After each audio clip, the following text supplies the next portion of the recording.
Hoje, é o que eu falei ontem, eu estava lá no Hospital do Câncer, porque eles fizeram um workshop, eles fazem para as empresas a cada 2 meses, onde o assunto era tabagismo.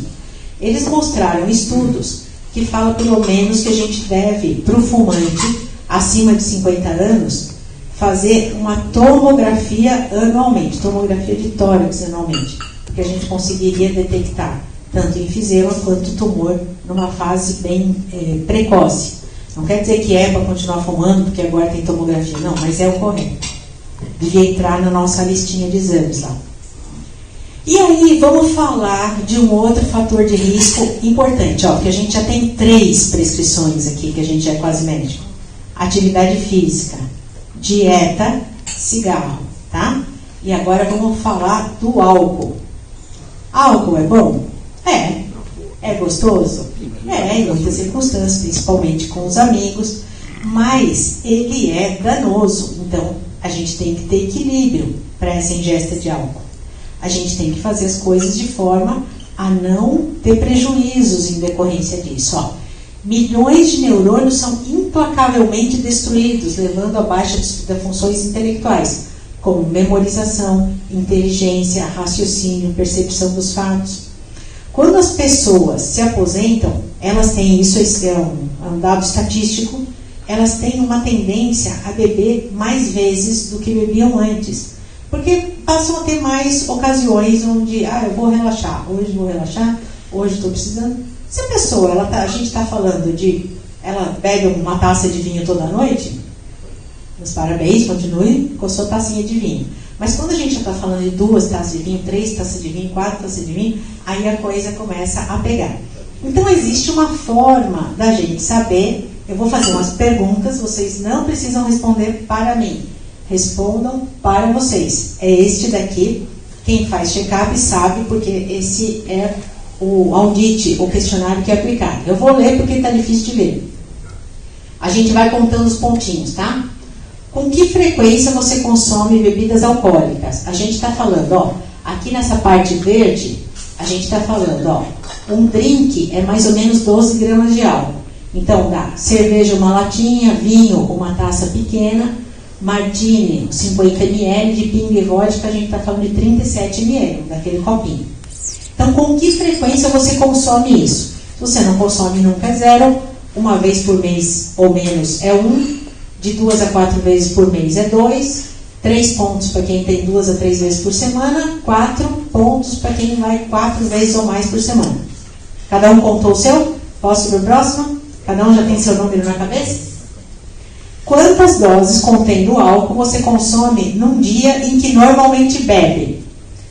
1 ou 2 doses, 3 a 4 doses, 5 a 6, 7 a 9 ou 10. Então, quem bebe de 1 a 2 latinhas de cerveja ou taça de vinho, conta 1 ponto. 3 a 4 doses, conta 2 pontos. 5 a 6, conta 3 pontos. 7 a 9, conta 4 pontos. E 10 ou mais, conta 5. Somaram? Vou adiante. Com que frequência você consome 6 ou mais doses de bebida alcoólica em uma única ocasião? Nunca. É 0. Ó, estamos falando de 6, tá? 6 latinhas de cerveja, 6 taças de vinho e assim por diante, tá? Então vamos lá. Nunca. Menos do que nunca é 0. Menos que mensalmente é 1. Mensalmente 2. Semanalmente 3. E 4 diariamente ou quase diariamente. Somaram? Próxima. Com que frequência durante os últimos 12 meses você percebeu que não conseguia parar de beber uma vez que tenha começado, uma vez que havia começado? 0 é nunca. Menos do que mensalmente é 1 ponto. Mensalmente 2 pontos. 3 pontos para semanalmente e 4 pontos para diariamente ou quase diariamente. Até aqui tudo bem? Todo mundo tem seu número na cabeça? Com que frequência durante os últimos 12 meses você deixou de fazer algo ou atender a um compromisso devido ao uso de bebidas alcoólicas? Ou por causa da ressaca, ou porque você não estava bem para fazer isso. Tipo, não estava bem para dirigir, não estava bem para me locomover. Nunca é 0, menos que mensalmente é 1, 2 é mensalmente, 3 semanalmente, 4 pontos para diariamente ou quase diariamente. Ok? Com que frequência nos últimos 12 meses você precisou de uma primeira dose de manhã? Sabe o bate-ressaca? Aqui, uma primeira dose de manhã. Nunca é 0 ponto, 1 ponto menos que mensalmente, 2 mensalmente, 3 semanalmente, 4 pontos para diariamente ou quase diariamente. Com que frequência você sentiu-se culpado ou com remorso depois de beber? 0, nunca, menos que mensalmente 1, mensalmente 2 pontos, 3 pontos para semanalmente e 4 pontos para diariamente ou quase diariamente. Com que frequência, durante os últimos 12 meses, você não conseguiu se lembrar do que aconteceu na noite anterior porque havia bebido? Nunca é 0, menos que mensalmente 1 ponto, mensalmente 2 pontos, 0 ponto para nunca. Sim, mas isso não aconteceu no último ano, 2 pontos. Sim, isso aconteceu e aconteceu nos últimos 12 meses, 4 pontos. Algum parente, amigo, médico ou profissional da saúde mostrou-se preocupado com o seu modo de beber ou sugeriu que você diminuísse a quantidade? Não, isso nunca aconteceu, é 0. 2 pontos para sim, mas isso não aconteceu no último ano. E 4, sim, isso aconteceu nos últimos 12 meses. Bom, cada um tem um número na cabeça, tá certo? Correto? Se esse número que vocês, aqui que marca o score total, ó, se esse número que vocês têm na cabeça tem 8 ou mais, a chance de vocês estarem sendo prejudicados pelo uso de álcool é muito grande. E vocês devem procurar diminuir isso daqui e, se necessário, inclusive, procurar ajuda para diminuir. Tá? Não precisam me contar. A menos que vocês queiram a minha ajuda. Tá? Ó, então já estamos na quarta coisa, ó. Atividade física, dieta, tabagismo e etilismo. O etilismo ele tem que ser controlado, tá? Quem está no controle da situação tem sempre que ser a gente, né? Aterosclerose, ó, é esse jeitinho da gente, esse jeitinho mesmo que a gente tem de entupir as nossas artérias. É o endurecimento das artérias, pode acontecer em qualquer artéria do corpo. Quando ocorre nas artérias que alimentam o coração, a gente está falando de doença coronariana. Quando acontece na cabeça, a gente está falando da prevenção dos acidentes vasculares cerebrais. E quem é que é o responsável por aquele entupimento? Ó, o colesterol total, ele tem que estar abaixo de 200. Esse é o colesterol bom. Só que ele tem que estar abaixo de 200 e não é só isso. Esse malvado aqui, ó, o LDL, ele tem que estar abaixo de 130. O melhor é se ele estiver abaixo de 100, tá? E o HDL, que é o colesterol bom, ele tem que estar para homens acima de 40 e para mulheres acima de 45. Ah, mas não deu certo, o meu não está assim.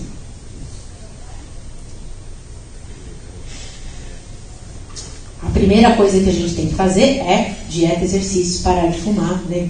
E parar de beber. Aí fica bom. Se isso não der certo, a gente pode usar um medicamento para isso.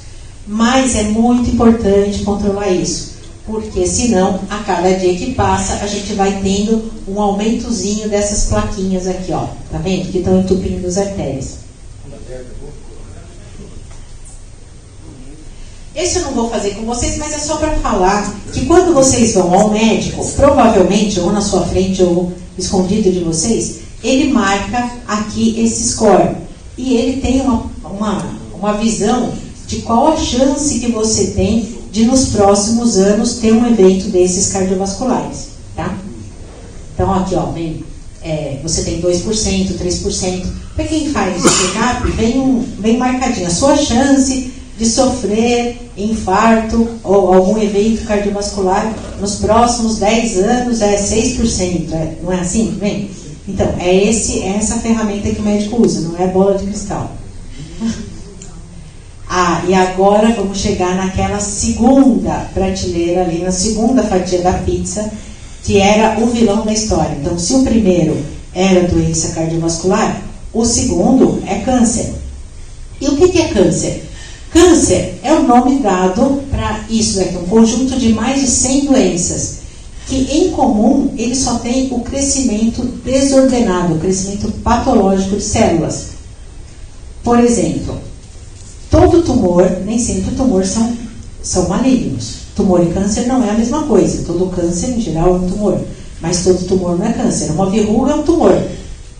Porque as células não se multiplicaram, não fez aquela montanha que não tinha para onde ir. Uma verruga pode ser considerada um tumor. Tá? E câncer é assim. As células começaram a se multiplicar de uma forma desordenada e patológica e está impedindo que as células normais funcionem adequadamente. Assim que a gente vê um câncer. Nem sempre é possível prevenção, ó, mas tem fatores de riscos que estão na origem de diferentes tipos de tumor. O vilão principal aqui dos tipos de câncer é o tabagismo. O consumo de bebidas alcoólicas e de gordura de origem animal, dieta pobre em fibras, vida sedentária e obesidade também pode estar relacionado com câncer. Então, aqui tem vários fatores, que influenciam. Mas, eu não sei, assim, acho que o compliance não pegou muito forte para vocês, exceto o Arthur, que ainda viveu uma boa época ali. Mas o que eles têm? Eu falei, eles copiaram tudo da gente. É assim, vem lá. O que faz primeiro, quando a gente quer prevenir uma doença? Detecta precocemente. Primeiro, é melhor a gente não ter. Tira o fator de risco, né? Tá bom, eu não tirei o fator de risco. Então, a segunda coisa que a gente pode fazer é detectar precocemente. Aí, a terceira coisa que eu posso fazer, que é pouco correr atrás de prejuízo, é tratar e diminuir os danos que aquela doença está me causando, né? O compliance copiou tudo a gente e botou essas três diretrizes para eles. Aqui, ó, a melhor coisa que a gente vai fazer é mudar o nosso estilo de vida. Então, vocês lembram, né? O que tinha?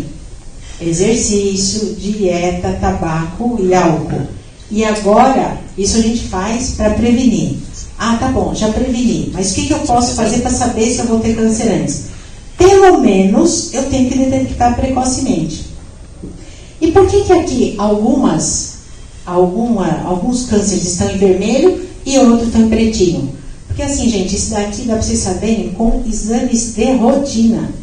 Lá na empresa, enquanto vocês estão trabalhando, a gente pede dentro do periódico. A gente tem uma carteira de exames para pedir dentro do periódico. Aqui, pelo menos uma vez por ano, você não pode ser daquela pessoa assim, eu nunca vou no médico quando estou doente. Pode ser que se você for no médico só quando tiver sintomas, ele já não possa, ele vai estar na fase de correr atrás do prejuízo.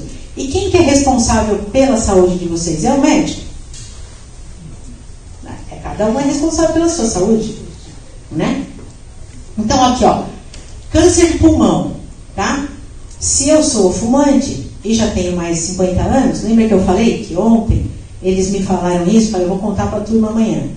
Hoje os estudos mostram que você tem que fazer uma tomografia de tórax uma vez por ano, tá? Isso ajuda bastante na detecção precoce.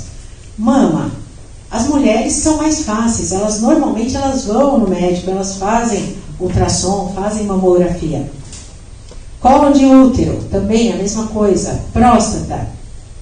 Olha, outro dia eu fui assistir uma palestra do Cortella e ele começou assim, diz que ele, que tem 56 anos, hoje ele falou, eu fui no médico e a moça falou assim, o senhor já fez exame de próstata? E ele falou, não. Por que o senhor nunca fez exame de próstata? Ele falou, porque eu não posso. Como assim o senhor não pode? Sim, eu não sou médico. Eu posso me submeter ao exame de próstata. Mas eu não posso fazer exame de próstata. Eu vou perguntar, alguém já se submeteu ao exame de próstata? Pergunta só para os homens agora. Sério. Quem não se submeteu ao exame de próstata é quase que obrigatório. Aqui todo mundo já tem mais de 50 anos. Precisa fazer o tripé, que é o exame de toque, o ultrassom de próstata e o exame de sangue. Não adianta fazer só o exame de sangue todo ano. Não adianta. E ainda assim, é complicado. Às vezes, o câncer de próstata, vocês também não precisam ter medo. Às vezes ele vai aparecer numa fase de 70 e tantos anos. Pode ser que o médico nem proponha tratamento nenhum. Ah, porque eu já estou no fim? Não. Porque às vezes, nessa faixa etária, a gente já não tem a quantidade de hormônio necessário para alimentar aquele tumor. Entendeu? Então, assim, nem sempre a gente vai fazer alguma coisa com tumor de próstata. Cólon reto, a partir dos 50 anos de idade, é necessário fazer colonoscopia. Tem que fazer mesmo. É chato? A colonoscopia chata em si nem é chata, é o preparo que é um pouco chato. Mas precisa fazer, porque se vocês acham a colonoscopia chata, vocês já imaginaram andar com aquela bolsinha? Aquilo aqui é chato, vamos combinar, né? Ó, pele. Uma vez por ano também, no dermatologista, para olhar pintas. Não é para a gente passar botox, não é porque o cabelo cai, não é porque nasce pelo onde a gente não quer que nasça pelo, e cai o pelo de onde a gente quer que ele fique. Não é isso que a gente vai fazer no dermatologista. A gente vai para ver pintas, se alguma pinta. Principalmente, a gente precisa ir lá, porque tem lugar que a gente não enxerga a pinta. Nas costas, em algumas regiões das costas, a gente não enxerga. A gente pode pedir, vou pedir para o meu marido ver, para a minha mulher ver, mas ele não vai saber o que fazer com aquela pinta. É necessário, sim, procurar o dermatologista para ver.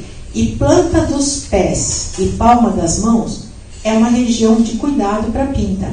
Então, tem pinta assim, precisa olhar mesmo. Tá? Estômago, esôfago, não, a gente não faz de rotina, esses a gente precisa da sintomatologia. Medula óssea, um simples hemograma a gente já consegue ter indícios. E cavidade oral, né? A gente vai no dentista uma vez por ano. Ou seja, de tudo que eu falei agora, a mudança de estilo de vida são escolhas. Eu posso escolher ficar deitadora no sofá, eu posso escolher caminhar com o cachorro lá. Posso levar o Bernese passear. Ou ele pode me levar a passear, posso ir andando junto com ele. Né?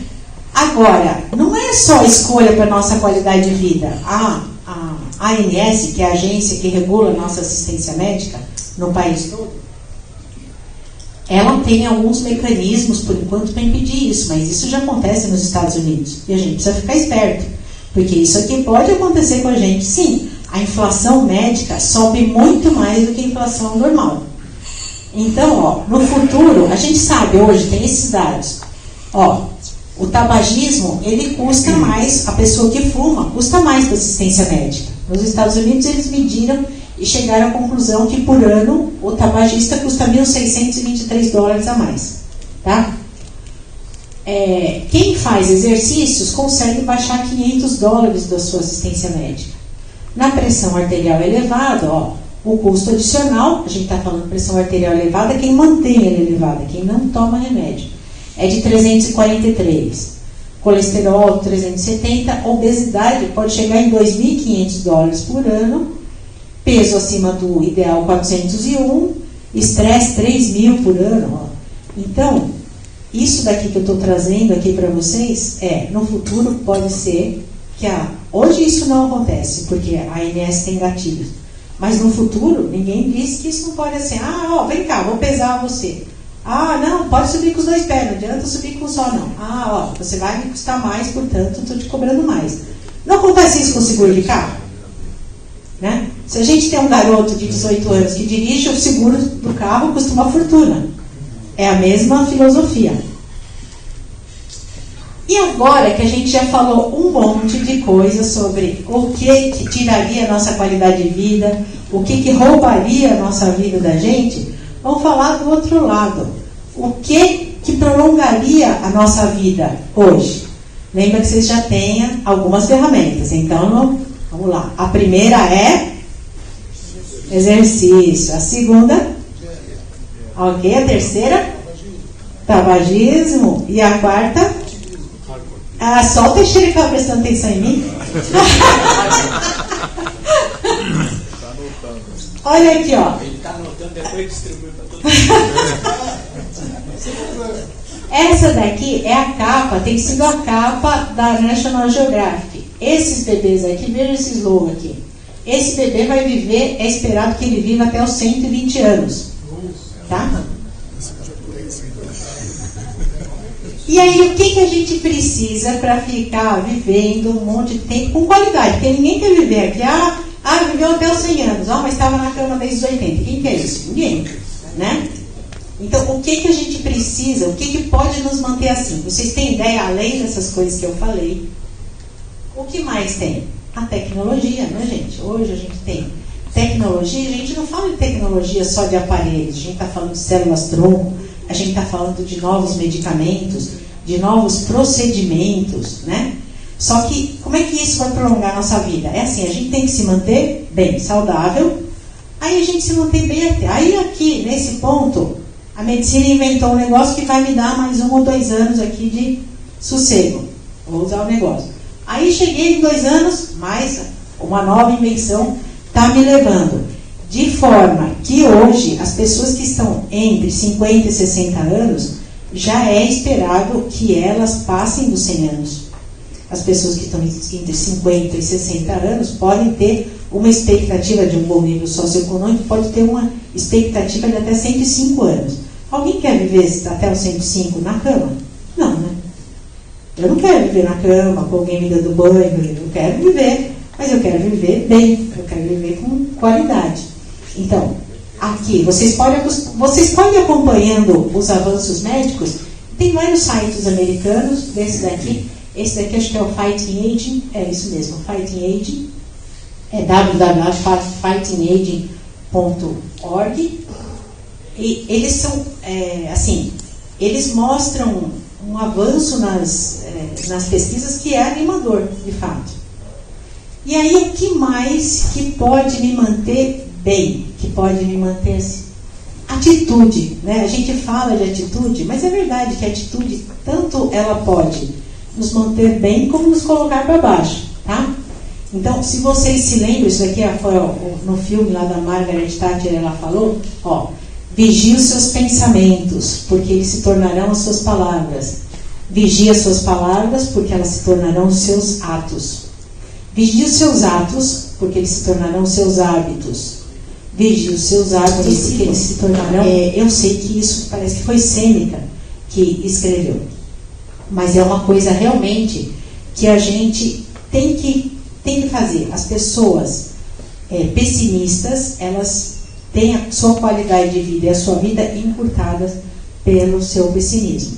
Eu vou falar no próximo slide, mas eu trouxe esse estudo aqui para vocês, que é muito interessante. Esse livro foi escrito por uma psicóloga e, que eu saiba, ele não teve tradução para o português. Mas é fácil de encontrar se vocês tiverem interesse, para quem gosta de ler em inglês. É fácil de encontrar na Amazon, inclusive no sebo da Amazon, lá que eles vendem de segunda mão ali. Isso daqui é um estudo muito interessante, porque essa psicóloga tinha uma pergunta aqui. Se nós voltássemos no tempo, psicologicamente, tá? A gente, isso afetaria o nosso físico? Essa foi a tese dela, que ela quis demonstrar. Então, pegou uma turma que estava entre 70 e 80 anos, colocou nos Estados Unidos num hotel afastado, tipo um hotel fazenda afastado, e naquele hotel ela retrocedeu tudo 20 anos. Então, as roupas que estavam lá disponíveis para usar era a moda de 20 anos atrás, aquilo que eles comiam era a comida que se usava naquela época, os programas de televisão só passavam aqueles programas de 20 anos atrás. E esse estudo demonstrou claramente que depois de uma semana, as pessoas melhoraram a postura, melhoraram a visão, melhoraram a audição, e pessoas que chegaram de bengala saíram carregando a mala. Então, para vocês terem ideia de como aquilo que a gente pensa influencia sim na nossa saúde. Se vocês quiserem ler, o nome dela aqui não está aparecendo, mas é Ellen Langer.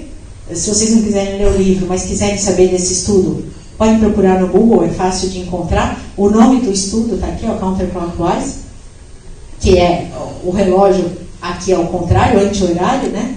Mas é muito interessante, e ela conseguiu provar que a forma como a gente se comporta, a forma como a gente pensa e como a gente age, interfere muito no nosso físico, na forma como a gente mantém o nosso físico. E essa daqui, ela também está muito clarinha, não dá para enxergar, mas é um estudo, um autor, esse foi um autor, já tem a tradução para o português, chama Felicidade Autêntica. Ele mostra também como existe uma diferença na saúde dos pessimistas e dos otimistas. E os otimistas, eles têm uma tendência 8 vezes maior de adoecerem do que os otimistas. Ah, mas ó, eu não quero ser pessimista, mas eu sou. Sim, é verdade. 50% do seu otimismo, ele vem da genética. 50%. Então tem gente que nasce com sorte, tem gente que não é tão sortudo assim. Mas os outros 50% a gente tem influência. É aquilo que a gente lê, aquilo que a gente, com quem a gente fala. Se você procura aquelas pessoas que estão sempre... Eu tinha uma amiga que chegava assim, ela já chegava assim. Ai, hoje eu não estou bem. O cérebro responde a palavra. O cérebro responde a palavra. Vocês já acordaram de manhã com aquela ideia assim, nossa, acho que hoje eu vou ter dor de cabeça. O cérebro entende, nossa, ele está querendo muito uma dor de cabeça, vamos obedecer. Existe um lado inconsciente da gente que é muito maior do que o nosso lado consciente. E que esse lado responde a palavra. Acho que eu vou ficar resfriado. O que vem? Olha o resfriado para você. Né? Então, o cérebro é muito obediente. Então, é por isso que Sêneca escreveu lá atrás, acho que 600 anos antes de Cristo, se eu não me engano, vigie os seus pensamentos. E agora, gente, tá acabando aqui a nossa prescrição médica, que era atividade física, dieta, parar de fumar e controlar o etilismo, tá? O que está vindo? Então, veio os seus pensamentos, as suas atitudes, e agora uma coisa muito importante, que são os hábitos de higiene. E aí eu vou mostrar uma coisa para vocês. Eu quero que vocês observem as imagens que eu vou mostrar, tá? Eu não tirei isso daqui, ó, porque era um comercial de fio dental, eu achei melhor não tirar, porque eu estava roubando a ideia deles. Vocês notaram alguma coisa? Não falem. Cada um note. O próximo, tá? Anote só mentalmente. E o outro, ok? Todo mundo já sabe o que tem de anormal nessas fotos? Pensem bem, vocês querem que eu volte ou não precisa voltar, tá? Ok, essas são as 3 fotos. O que vocês enxergaram de anormal? Tá. Então veja só, ó, na primeira imagem a mulher tem um dedo a mais, tá vendo? Aqui, ó. Na segunda, a mulher tem um braço fantasma. Aqui a gente está prejudicado aqui pela coisa, mas esse braço que passa aqui atrás do marido, não é ela, porque os 2 braços estão aqui. E na terceira foto, esse coitado aqui só tem uma orelha, só tem a orelha do lado de cá. Desse lado de cá ele não tem. Mas, o que a gente quer falar, gente? Resto de comida chama atenção mais do que qualquer efeito físico. Se eu tivesse 3 pernas aqui, mas se eu tivesse uns 3 dentes faltando, vocês iam ficar olhando só nos meus dentes faltando. Né? E aqui, as mãos. Eu estava perguntando quem foi aqui que tomou vacina de gripe, gente? Ah, que beleza. Ó, eu devia tirar uma foto aqui. Eu devia tirar uma foto. Vocês fazem muito bem, porque essa gripe que está dando é uma gripe brava. É a 3N2. Ela é muito brava. Ela já é uma variação da H1N1, ela já é uma variação, também é uma gripe suína, uma gripe muito ruim mesmo. Mas existe também, além da vacina, outro cuidado que a gente tem que ter, é lavar a mão com frequência. E quando a gente fala de lavar a mão, parece, mas isso parece tão óbvio. Não é tão óbvio. Em torno de 1/4 da população, só 25% da população, lava a mão mais do que 6 vezes por dia. Ah, mas também, Cristina, 6 vezes por dia? Não, ó, vamos pensar. Uma vez a gente toma banho. Vamos partir do pressuposto que todo mundo toma banho uma vez. Tá? Pelo menos meus pais me ensinaram quando eu era pequena, se a gente tem que lavar a mão antes de comer. Né? Dá 3 vezes. Né? 3 vezes, com uma que eu já tomei banho, 4. Vamos dizer que 2 vezes eu fui lá no banheiro. 2 vezes por dia não é muito. Né? Já deu 6 vezes. Se eu estou no 75% da população, já pulei alguma dessas vezes. E o Teixeira deve se lembrar disso também, né, Teixeira, quando a gente almoçava lá meio agora. Eu fico olhando, gente, a quantidade de pessoas que passam para lavar a mão ali, antes de passar a roleta. Eu acho que não chega a 10%. Vamos admitir que outros 10% passou no banheiro antes. Mas a quantidade de gente que lava a mão antes de comer é pequena. E as pessoas põem a mão no corrimão, as pessoas dão as mãos umas para as outras, né? E aqui a gente, ó, No Brasil, a pesquisa apontou, essa foi uma pesquisa muito grande, com mais de 14 mil pessoas. Ó, a maioria não lava as mãos nos momentos do dia, como após sair do banheiro antes das refeições. No Brasil, a pesquisa apontou que 91% das pessoas sabe da importância de lavar a mão com sabonete, porém, apenas 66% fazem, efetivamente o fazem. Vocês nunca estão saindo no banheiro e viu aquele cara que só deu uma ajeitadinha no cabelo e já foi saindo? Né? Pois é, e a gente depois dá a mão para aquela pessoa. Você fala, como vai, né? Aquela pessoa vai lá no pote de amendoim, põe a mão onde você vai comer o seu amendoim também. E quando essas pessoas que foram pegas com a boca na botija, ó, eu notei que você não lavou a mão quando você saiu do banheiro. Por que você sabe que é importante? Não, eu sei que é importante, mas por que você não lavou? As pessoas alegam cansaço, falta de tempo ou fome, que são as principais razões apontadas pelas pessoas que não lavam as mãos tanto quanto poderiam lavar. Tá? Então, essa é sim. Nos Estados Unidos, eles põem aqueles lencinhos com higienizante lá para a gente limpar até os carrinhos de supermercado.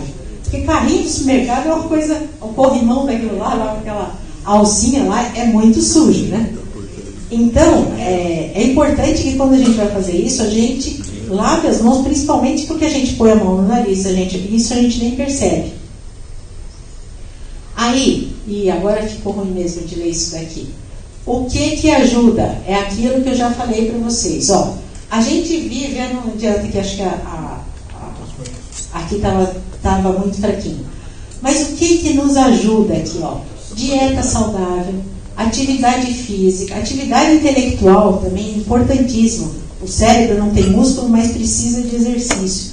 Atividade intelectual é muito importante. A gente vive no equilíbrio da vida, mas isso tudo, ó, dá um patamarzão aqui de equilíbrio pra gente, tá? Atitudes positivas e perdão.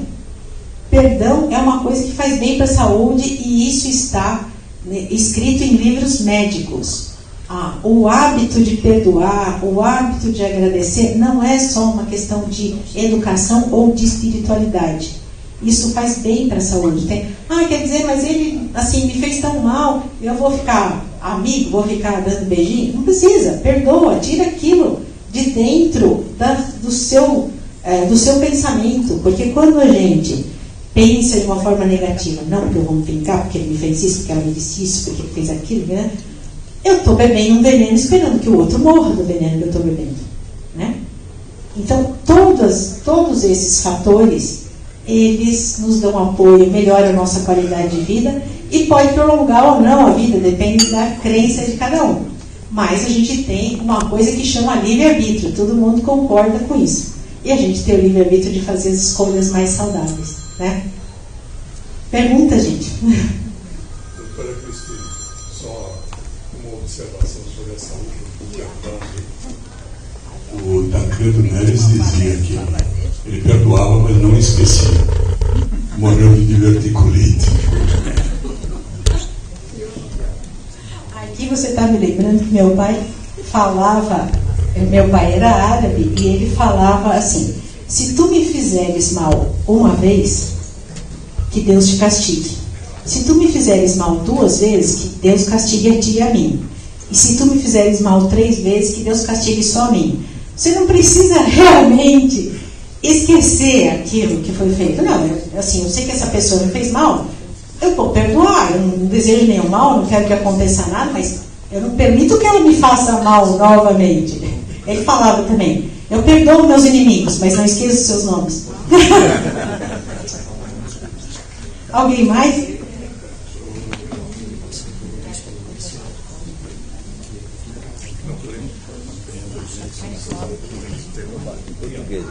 E principalmente você esclareceu sobre os riscos que existem da pressão alta.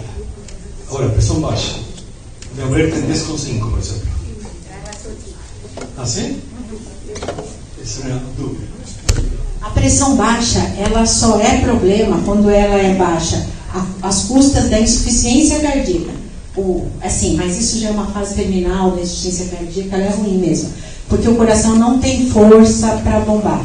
A pressão baixa, que foi baixa a vida toda, é só sorte. A pessoa pode ter lá uma tonturinha ou outro, mas não tem risco nenhum para a saúde aquilo lá. E não precisa dar sal para ela, não enche ela de sal, porque vai aumentar outros problemas. Dá água, hidrata bastante, que isso melhora. Por isso que eu durmo em qualquer lugar. Tem mais uma doença que você não colocou na sua lista, que é depressão. O que você diz? A depressão, e ela vai ser uma causa de adoecimento muito forte de 2030 em diante, ela vai ser a principal causa de adoecimento e morte, inclusive. A depressão, de fato, ela atinge uma grande parte da população, em especial as mulheres, 5 vezes mais do que os homens. Eu acho que é porque a gente pensa mais, viu, gente? Ok, tá bom. Sabe o que meu marido fala quando eu falo isso? Ele fala assim, vocês pensam mais nada, porque a gente tem muito mais neurônio. Aí a gente fica nessa discussão, mas não usa tudo isso, vocês nem usam. Ele fala para mim, olha só, Cristo era homem, Buda era homem. Por que você acha isso? A gente tem mais tranquilidade em relação à vida. Mas a depressão, ela está sim dentro desses itens de prevenção. O que você pode fazer para você prevenir a depressão? É dieta, é exercício, é o cigarro, é o álcool, que muitas vezes ele está associado à depressão, e são as suas atitudes positivas. Então, a depressão está sim embutida dentro disso. E a depressão, na verdade, ela pode ser um sintoma de outra doença. É um dos sintomas mais comuns da diabetes.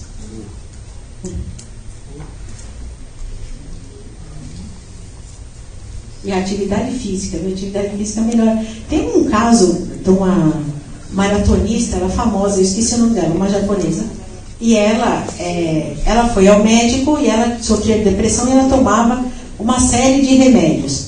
E o médico falou, isso não está dando certo, nós vamos tirar, só que para que eu possa refazer, tem remédio que não combina entre si, precisa de 2 semanas para você tem que ficar sem remédio nenhum, mas sem remédio nenhum eu vou acabar me matando.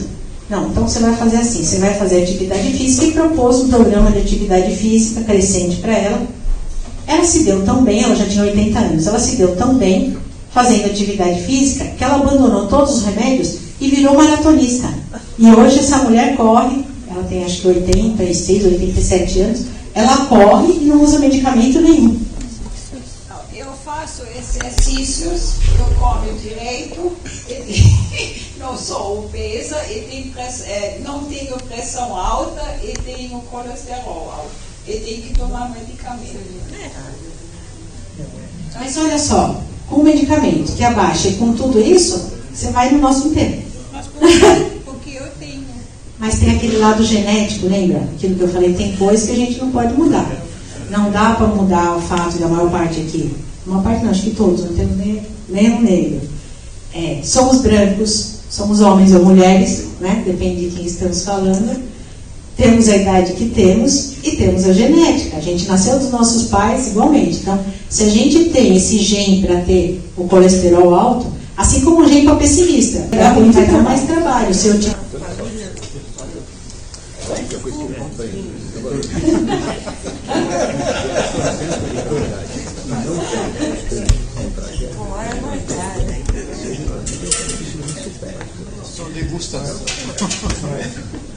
A sua exposição foi muito pautada na medicina ocidental. Na medicina oriental, existem critérios a mais do que esses enumerados. Por exemplo, meditação, atitudes mentais positivas.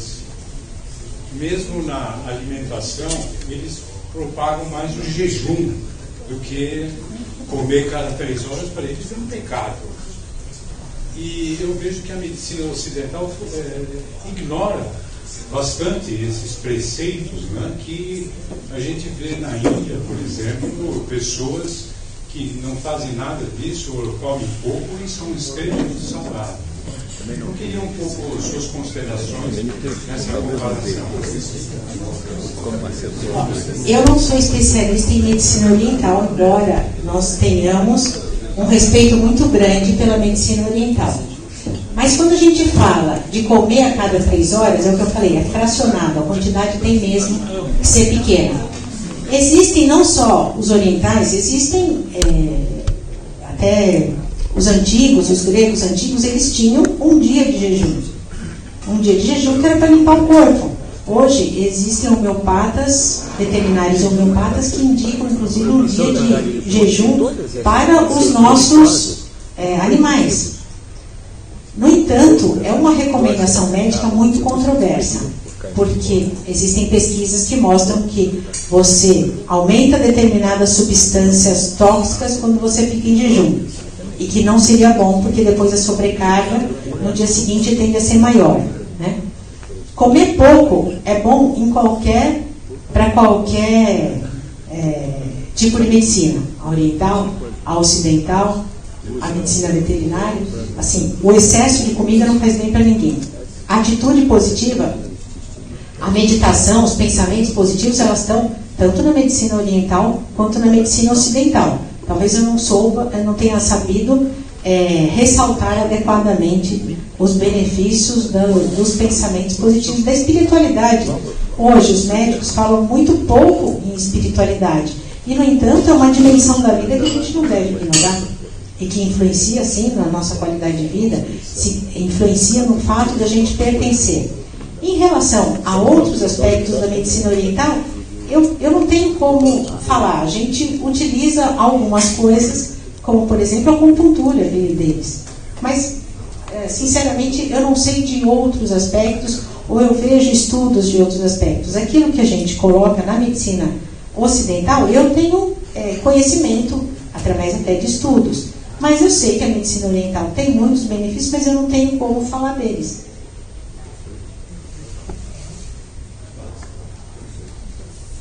Alguém mais?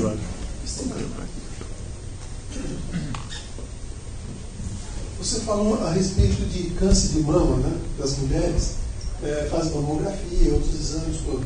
Eu estive lendo um artigo há uns tempos atrás, apesar de ser muito raro, existe câncer de mama em homem também. O que deve ser feito então? Não tem mamografia, não tem nada? Como se descobre? Ele aparece porque a mama é lisa, né? Então ele aparece no autoexame ou até no exame médico. O câncer ali não tem muito lugar para se esconder, porque a mama é plana, então é mais fácil. Parece um carocinho lá. Começa com um carocinho.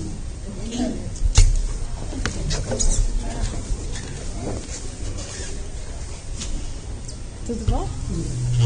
Doutora Cristina, a minha pergunta seria talvez, mais um lado prático.